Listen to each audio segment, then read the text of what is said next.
وما في الأرض وكفى بالله وكيلا إن يشأ يذهبكم أيها الناس ويأت بآخرين وكان الله على ذلك قديرا من كان يريد ثواب الدنيا فعند الله ثواب الدنيا والآخرة وكان الله سميعا بصيرا يا أيها الذين آمنوا كونوا قوامين بالقسط شهداء لله ولو على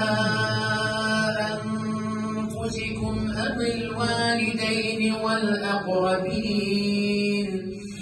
إن يكن غنيا أو فقيرا فالله أولى بهما فلا تتبعوا الهوى أن تعدلوا وإن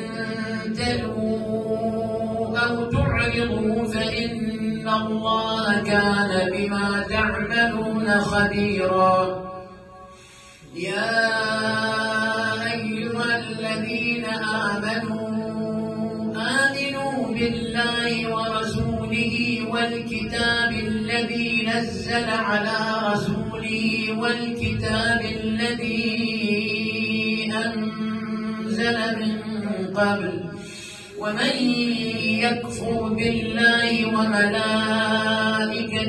وكتبه ورسله واليوم الآخر فقد ضل ضلالا بعيدا إن الذين آمنوا ثم كفروا ثم آمنوا ثم كفروا ثم ازدادوا كفرا لم يكن الله ليغفر لهم ولا ليهديهم سبيلا بشر المنافقين بأن لهم عذابا أليما الذين يتخذون الكافرين أولياء من دون المؤمنين أيبتغون عندهم العزة فإن العزة لله جميعا